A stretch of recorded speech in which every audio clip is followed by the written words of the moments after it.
आज की कहानी का शीर्षक है बड़े घर की बेटी और इसे लिखा है मुंशी प्रेमचंद ने। बेनी माधव सिंह गौरीपुर गांव के जमींदार और नंबरदार थे। उनके पितामह किसी समय बड़े धन धान्य संपन्न थे। गांव का पक्का तालाब और मंदिर, जिनकी अब मरम्मत भी मुश्किल थी, उन्हीं के कीर्ति स्तंभ थे। कहते हैं इस दरवाजे पर हाथी झूमता था। अब उसकी जगह एक बूढ़ी भैंस थी, जिसके शरीर में अस्थि पंजर के सिवा और कुछ न रहा था, पर दूध शायद बहुत देती थी, क्योंकि एक न एक आदमी हांडी लिए उसके सर पर सवार ही रहता था। बेनी माधव सिंह अपनी आधी से अधिक संपत्ति वकीलों को भेंट कर चुके थे। उनकी वर्तमान आय 1000 रुपये वार्षिक से अधिक न थी। ठाकुर साहब के 2 बेटे थे। बड़े का नाम श्रीकंठ सिंह था। उसने बहुत दिनों से परिश्रम और उद्योग के बाद BA की डिग्री प्राप्त की थी। अब एक दफ्तर में नौकर था। छोटा लड़का लाल बिहारी सिंह दोहरे बदन का सजीला जवान था। भरा हुआ मुखड़ा, चौड़ी छाती, भैंस का 2 सेर ताजा दूध वह उठकर सवेरे ही पी जाता था। श्रीकंठ सिंह की दशा बिल्कुल विपरीत थी। इन नेत्रप्रिय गुणों को उन्होंने BA इन्हीं 2 अक्षरों पर न्योछावर कर दिया था। इन 2 अक्षरों ने उनके शरीर को निर्बल और चेहरे को कांतिहीन बना दिया था। इसी से वैद्य ग्रंथों पर उनका विशेष प्रेम था। आयुर्वेदिक औषधियों पर उनका अधिक विश्वास था। शाम सवेरे उनके कमरे से प्रायः खरल की सुरीली कर्ण मधुर ध्वनि सुनाई दिया करती थी। लाहौर और कलकत्ते के वैद्यों से बड़ी लिखा पढ़ी रहती थी। श्रीकंठ इस अंग्रेजी डिग्री के अधिपति होने पर भी अंग्रेजी सामाजिक प्रथाओं के विशेष प्रेमी न थे, बल्कि वे बहुधा बड़े जोर से उनकी निंदा और तिरस्कार किया करते थे। इसी से गांव में उनका बड़ा सम्मान था। दशहरे के दिनों में वे बड़े उत्साह से रामलीला में सम्मिलित होते और स्वयं किसी न किसी पात्र का पाठ लेते थे। गौरीपुर में रामलीला के वही जन्मदाता थे। प्राचीन हिंदू सभ्यता का गुणगान उनकी धार्मिकता का प्रधान अंग था। सम्मिलित कुटुंब के तो वह एकमात्र उपासक थे। आजकल स्त्रियों को कुटुंब में मिलजुल कर रहने की जो अरुचि होती है, उसे वे जाति और देश दोनों के लिए ही हानिकारक समझते थे। यही कारण था कि गांव की ललनाएं उनकी निंदक थी। कोई कोई तो उन्हें अपना शत्रु समझने में भी संकोच न करती थी। स्वयं उनकी पत्नी को ही इस विषय में उनसे विरोध था। ये इसलिए नहीं कि उसे अपने सास ससुर, देवर या जेठ आदि से घृणा थी, बल्कि उसका विचार था कि यदि बहुत कुछ सहने पर और तरह देने पर भी परिवार के साथ निर्वाह न हो सके, तो आए दिन की कलह से जीवन को नष्ट करने की अपेक्षा यही उत्तम है कि अपनी खिचड़ी अलग पकाई जाए।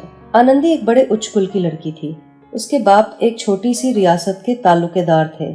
विशाल भवन, 1 हाथी, 3 कुत्ते, बाज, बहरी शिकारे, झाड़ फानूस, ऑनररी मजिस्ट्रेट और ऋण, जो एक प्रतिष्ठित ताल्लुकेदार के भोग्य पदार्थ हैं, सभी यहाँ विद्यमान थे। नाम था भूप सिंह। बड़े उदारचित और प्रभावशाली पुरुष थे, पर दुर्भाग्य से लड़का एक भी न था। 7 लड़कियां हुई और देवयोग से सभी के सभी जीवित रहीं। पहली उमंग में तो उन्होंने 3 ब्याह दिल खोलकर किए, पर 15-20 हजार रुपयों का कर्ज सर पर हो गया तो आंखें खुली, हाथ समेट लिया। आनंदी चौथी लड़की थी। वह अपने सब बहनों से अधिक रूपवती और गुणवती थी। इससे ठाकुर भूप सिंह उससे बहुत प्यार करते थे। सुंदर संतान को कदाचित उसके माता पिता भी अधिक चाहते हैं। ठाकुर साहब बड़े धर्म संकट में थे कि इसका विवाह कहाँ करे। न तो यही चाहते थे कि ऋण का बोझ बढ़े, न ही यह स्वीकार था कि उसे अपने को भाग्यहीन समझना पड़े। एक दिन श्रीकंठ उनके पास किसी चंदे का रुपया मांगने आए। शायद नागरी प्रचार का चंदा था। भूप सिंह उनके स्वभाव पर रीझ गए और धूमधाम से श्रीकंठ सिंह का आनंदी के साथ ब्याह हो गया। आनंदी अपने नए घर में आई तो यहाँ का रंग ढंग कुछ और ही देखा। जिस टीम टाम से उसकी बचपन की आदत पड़ी हुई थी, वह यहाँ नाम मात्र को भी न थी। हाथी घोड़ों का तो क्या ही कहना, कोई सजी हुई सुंदर बहली तक न थी। रेशमी स्लीपर साथ लाई थी, पर यहाँ बाग कहाँ। मकान में खिड़कियां तक न थी, न जमीन पर फर्श, न दीवार पर तस्वीरें। ये एक सीधा साधा देहाती गृहस्थ का मकान था। किंतु आनंदी ने थोड़े ही दिनों में अपने को इस नई अवस्था में ऐसा अनुकूल बना लिया मानो उसने विलास के सामान कभी देखे ही न थे। एक दिन दोपहर के समय लाल बिहारी सिंह 2 चिड़िया लिए हुए आया और भावत से बोला, जल्दी से पका दो, मुझे बड़ी भूख लगी है। आनंदी भोजन बनाकर उसकी राह देख रही थी। अब वह नया व्यंजन बनाने बैठी। हांडी में देखा तो घी पाव भर से अधिक न था। बड़े घर की बेटी किफायत क्या जाने, उसने सब घी मांस में डाल दिया। लाल बिहारी खाने बैठा तो दाल में घी न था। बोला, दाल में घी क्यों नहीं छोड़ा? आनंदी ने कहा, घी सब मांस में पड़ गया। लाल बिहारी जोर से बोला, अभी परसों घी आया, इतना जल्दी उठ गया?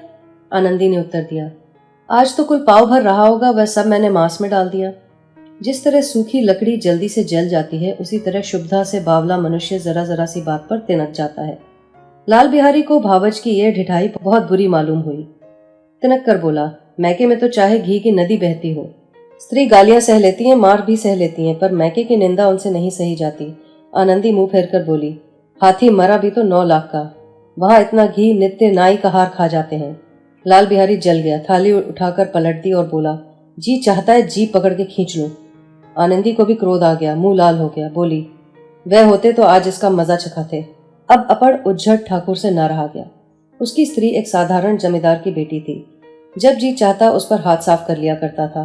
खड़ाऊ उठाकर आनंदी की ओर जोर से फेंकी और बोला, जिसके गुमान पर भूली हुई हो उसे भी देखूंगा और तुम्हें भी। आनंदी ने हाथ से खड़ाऊ रोकी। सिर बच गया पर उंगली में बड़ी चोट आई। क्रोध के मारे हवा में हिलते पत्ते की भांति कांपती हुई अपने कमरे में आकर खड़ी हो गई। स्त्री का बल और साहस, मान और मर्यादा पति तक है। उसे अपने पति के ही बल और पुरुषत्व का घमंड होता है। आनंदी खून का घूंट पीकर रह गई। श्रीकंठ सिंह शनिवार को घर आया करते थे। बृहस्पति को यह घटना हुई थी। 2 दिन तक आनंदी कोप भवन में रही। न कुछ खाया न पिया, उनकी बाट देखती रही। अंत में शनिवार को वह नियमानुकूल संध्या समय घर आए और आकर बैठकर कुछ इधर उधर की बातें, कुछ देशकाल संबंधी समाचार तथा कुछ नए मुकदमों आदि की चर्चा करने लगे। ये वार्तालाप 10 बजे रात तक होता रहा। गांव के भद्र पुरुषों को इन बातों में ऐसा आनंद मिलता था कि खाने पीने की भी सुधि न रहती थी। श्रीकंठ को पिंड छुड़ाना मुश्किल हो जाता था। ये 2-3 घंटे आनंदी ने बड़े कष्ट से काटे। किसी तरह भोजन का समय आया, पंचायत उठी। एकांत हुआ तो लाल बिहारी ने कहा, भैया आप जरा भाभी को समझा दीजिएगा कि मुंह संभाल कर बातचीत किया करें, नहीं तो एक दिन अनर्थ हो जाएगा। बेनी माधव सिंह ने बेटे की ओर साक्षी दी। हाँ, बहू बेटियों का यह स्वभाव अच्छा नहीं कि मर्दों के मुंह लगे। लाल बिहारी, वह बड़े घर की बेटी है तो हम भी कोई कुर्मी का हार नहीं है। श्रीकंठ ने चिंतित स्वर में पूछा, आखिर बात क्या हुई? लाल बिहारी ने कहा, कुछ भी नहीं, यूं ही आप उलझ पड़ी। मैके के सामने हम लोगों को कुछ समझती ही नहीं। श्रीकंठ खा पी कर आनंदी के पास गए। वह भरी बैठी थी। ये हजरत भी कुछ तीखे थे। आनंदी ने पूछा, चित्त तो प्रसन्न है? श्रीकंठ बोले, बहुत प्रसन्न है, पर तुमने आजकल घर में ये क्या उपद्रव मचा रखा है? आनंदी की त्योरियों पर बल पड़ गए। झुंझलाहट के मारे बदन में ज्वाला सी दहक उठी। बोली, जिसने तुमसे ये आग लगाई है उसे पाऊं तो मुंह झुलस दूं। श्रीकंठ, इतनी गर्म क्यों होती हो, बात तो कहो। आनंदी, क्या कहूं, ये मेरे भाग्य का फेर है, नहीं तो गंवार छोकरा जिसको चपरासीगिरी करने का भी शौर नहीं मुझे खड़ाऊ से मारकर यूं ना करता। श्रीकंठ, सब हाल साफ साफ कहो तो मालूम हो, मुझे तो कुछ नहीं पता।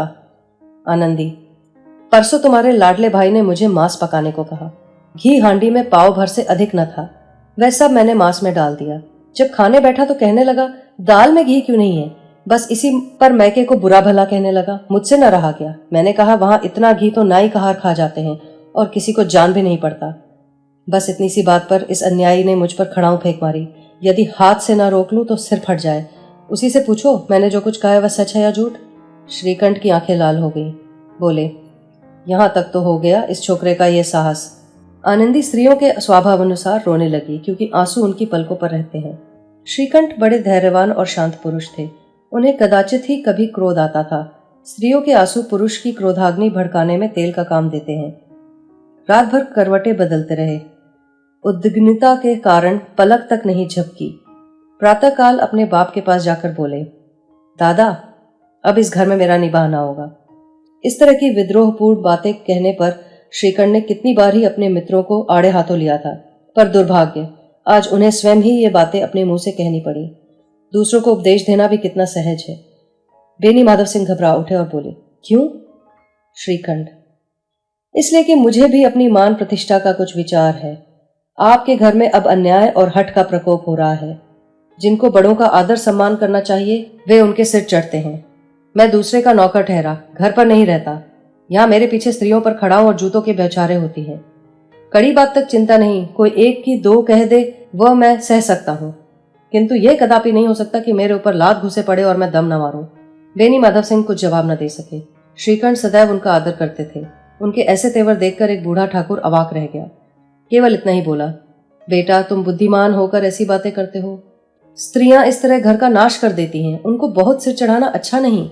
श्रीकंठ, मैं इतना जानता हूँ, आपके आशीर्वाद से ऐसा मूर्ख नहीं हूँ। आप स्वयं जानते हैं कि मेरे ही समझाने बुझाने से इसी गांव में कई घर संभल गए। पर जिस स्त्री की मान प्रतिष्ठा का ईश्वर के दरबार में उत्तरदाता हूँ, उसके प्रति ऐसा घोर अन्याय और पशुवत व्यवहार मुझसे असह्य है। आप सच मानिए, मेरे लिए यही कुछ कम नहीं कि लाल बिहारी को कुछ दंड नहीं देता। अब बेनी माधव सिंह भी गरमाए, ऐसी बातें और ना सुन सके। बोले, लाल बिहारी तुम्हारा भाई है, उससे जब कभी भूल चूक हो उसका कान पकड़ो। लेकिन श्रीकंठ, लाल बिहारी को मैं अपना भाई नहीं समझता। बेनी माधव सिंह, स्त्री के पीछे? श्रीकंठ, जी नहीं, उसकी क्रूरता और अविवेक के कारण। दोनों कुछ देर चुप रहे। ठाकुर साहब लड़के का क्रोध शांत करना चाहते थे, लेकिन ये स्वीकार नहीं करना चाहते थे कि लाल बिहारी ने कोई अनुचित काम किया है। इसी बीच में गांव के और कई सज्जन हुक्के चिलम के बहाने वहां आ बैठे। कई स्त्रियों ने जब यह सुना कि श्रीकंठ पत्नी के पीछे पिता से लड़ने को तैयार हैं, तो उन्हें बड़ा हर्ष हुआ। दोनों पक्षों की मधुर वाणियां सुनने के लिए उनकी आत्माएं तिलमिलाने लगी। गांव में कुछ ऐसे कुटिल मनुष्य भी थे जो इस कुल की नीतिपूर्ण गति पर मन ही मन चलते थे। वह कहा करते थे, श्रीकंठ अपने बाप से दबता है इसलिए वह दब्बू है, उसने विद्या पढ़ी इसलिए वह किताबों का कीड़ा है। बेनी माधव सिंह उसकी सलाह के बिना कोई काम नहीं करते, ये उनकी मूर्खता है। इन महानुभावों की शुभकामनाएं आज पूरी होती दिखाई दी। कोई हुक्का पीने के बहाने और कोई लगान की रसीद दिखाने आकर बैठ गया। बेनी माधव सिंह पुराने आदमी थे, इन भावों को ताड़ गए। उन्होंने निश्चित किया, चाहे कुछ क्यों ना हो, इन द्रोहियों को ताली बजाने का अवसर न दूंगा। तुरंत कोमल शब्दों में बोले, बेटा मैं तुमसे बाहर नहीं हूँ, तुम्हारा जो चीज चाहे करो। अब तो लड़के से अपराध हो गया। इलाहाबाद का अनुभव रहित झल्लाया हुआ ग्रेजुएट इस बात को न समझ सका। उसे डिबेटिंग क्लब में अपनी बात पर लड़ने की आदत थी। इन हथकंडों की उसे क्या खबर। बाप ने जिस मतलब से बात पलटी थी वह उसकी समझ में न आया। बोला, लाल बिहारी के साथ अब इस घर में नहीं रह सकता। बेनी माधव, बेटा बुद्धिमान लोग मूर्खों की बातों पर ध्यान नहीं देते। वह बेसमझ लड़का है, उससे कुछ भूल हुई है तो तुम बड़े होकर क्षमा कर दो। श्रीकंठ, उसकी इस दुष्टता को मैं कदापि नहीं सह सकता। या तो वही घर में रहेगा या मैं ही। आपको यदि वह अधिक प्यारा है तो मुझे विदा कीजिए, मैं अपना भार आप संभाल लूंगा। यदि मुझे रखना चाहते हैं तो उससे कहिए जहां चाहे चला जाए, बस यही मेरा अंतिम निश्चय है। लाल बिहारी सिंह दरवाजे की चौखट पर चुपचाप खड़े बड़े भाई की बातें सुन रहा था। वह उनका बहुत आदर करता था। उसे कभी इतना साहस न हुआ था कि श्रीकंठ के सामने चारपाई पर बैठ जाए, हुक्का पी ले या पान खा ले। बाप का भी वह इतना अमान न करता था। श्रीकंठ का भी उस पर हार्दिक स्नेह था। अपने होश में उन्होंने कभी उसे घुड़का तक ना। जब वह इलाहाबाद से आते थे तो उसके लिए कोई न कोई वस्तु अवश्य लाते। मुकद्दर की जोड़ी उन्होंने ही बनवा दी थी। पिछले साल जब उसने अपने से ड्योढ़े जवान को नागपंचमी के दिन दंगल में पछाड़ दिया तो उन्होंने पुलकित होकर अखाड़े में जाकर उसे गले से लगा लिया था। 5 रुपए के पैसे लुटाए थे। ऐसे भाई के मुंह से आज ऐसी हृदय विदारक बातें सुनकर लाल बिहारी को बड़ी ग्लानि हुई। वह फूट फूट कर रोने लगा। इसमें संदेह नहीं कि अपने किए पर पछता रहा था। भाई के आने से एक दिन पहले से उसकी छाती धड़कती थी कि देखूं भैया क्या कहते हैं। मैं उनके सम्मुख कैसे जाऊंगा, उनसे कैसे बोलूंगा, मेरी आंखें उनके सामने कैसे उठेंगी। उसने समझा था कि भैया मुझे बुलाकर समझा देंगे। इस आशा के विपरीत आज उसने उन्हें निर्दयता की मूर्ति बनते हुए पाया। वह मूर्ख था, परंतु उसका मन कहता था कि भैया मेरे साथ अन्याय कर रहे हैं। यदि श्रीकंठ उसे अकेले में बुलाकर 2-4 बातें कह देते, इतना ही नहीं 2-4 तमाचे भी लगा देते, तो कदाचित उसे इतना दुख न होता।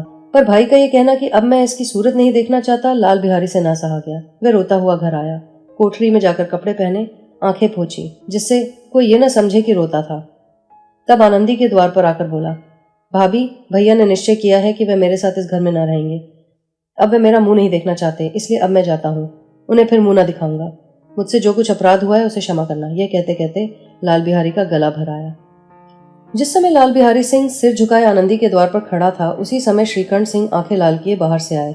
भाई को खड़ा देखा तो घृणा से आंखें फेर ली और कतराकर निकल गए, मानो उसकी परछाई से दूर भागते हो। आनंदी ने लाल बिहारी की शिकायत की थी, लेकिन अब मन में पछता रही थी। वह स्वभाव से ही दयावती थी। उसे इसका तनिक भी ध्यान न था कि बात इतनी बढ़ जाएगी। वह मन में अपने पति पर झुंझला रही थी कि वे इतने गर्म क्यों होते हैं। उस पर यह भय भी लगा हुआ था कि कहीं मुझसे इलाहाबाद चलने को कहें तो मैं क्या करूंगी। इस बीच में जब उसने लाल बिहारी को दरवाजे पर खड़े कहते ये सुना कि अब मैं जाता हूँ, मुझसे जो कुछ अपराध हुआ क्षमा करना, तो उसका रहा क्रोध भी पानी हो गया। वह रोने लगी। मन का मैल धोने के लिए नयन जल से उपयुक्त और कोई वस्तु नहीं है। श्रीकंठ को देखकर आनंदी ने कहा, लाला बाहर खड़े बहुत रो रहे हैं। श्रीकंठ, तो मैं क्या करूं? आनंदी, भीतर बुला लो, मेरी जीभ में आग लगे। मैंने कहां से झगड़ा उठाया? श्रीकंठ, मैं ना बुलाऊंगा। आनंदी, पछताओगे? उन्हें बहुत ग्लानि हो रही है, ऐसा ना हो कहीं चल दें। श्रीकंठ न उठे। इतने में लाल बिहारी ने फिर कहा, भाभी भैया से मेरा प्रणाम कह दो, वे मेरा मुंह नहीं देखना चाहते, इसलिए मैं भी अपना मुंह न दिखाऊंगा। लाल बिहारी इतना कहकर लौट पड़ा और शीघ्रता से दरवाजे की ओर बढ़ा। अंत में आनंदी कमरे से निकली और हाथ पकड़ लिया। लाल बिहारी ने पीछे फिरकर देखा और आंखों में आंसू भरे बोला, मुझे जाने दो। आनंदी, कहाँ जाते हो? लाल बिहारी, जहां मेरा कोई मुंह न देखे। आनंदी, मैं न जाने दूंगी। लाल बिहारी, मैं तुम लोगों के साथ रहने योग्य नहीं हूं। आनंदी, तुम्हें मेरी सौगंध, अब एक भी पग आगे न बढ़ना। लाल बिहारी, जब तक मुझे ये मालूम ना हो जाए कि भैया का मन मेरी तरफ से साफ हो गया है, तब तक मैं इस घर में कदापि ना रहूंगा। आनंदी, मैं ईश्वर को साक्षी देकर कहती हूँ कि तुम्हारी ओर से मेरे मन में तनिक भी मैल नहीं। अब श्रीकंठ का हृदय भी पिघला। उन्होंने बाहर आकर लाल बिहारी को गले लगा लिया। दोनों भाई खूब फूट फूट कर रोए। लाल बिहारी ने सिसकते हुए कहा, भैया अब कभी मत कहना कि तुम्हारा मुंह न देखूंगा। इसके सिवा आप जो दंड देंगे मैं सहर्ष स्वीकार कर लूंगा। श्रीकंठ ने कांपते हुए स्वर में कहा, लल्लू, इन बातों को बिल्कुल भूल जाओ। ईश्वर चाहेगा तो फिर ऐसा अवसर ना आवेगा। बेनी माधव सिंह बाहर से आ रहे थे। दोनों भाइयों को गले मिलते देखकर आनंद से पुलकित हो गए। बोल उठे, बड़े घर की बेटियां ऐसी ही होती हैं, बिगड़ता हुआ काम बना लेती हैं। गांव में जिसने वृत्तांत सुना उसी ने इन शब्दों में आनंदी की उदारता को सराहा। बड़े घर की बेटियां ऐसी ही होती हैं।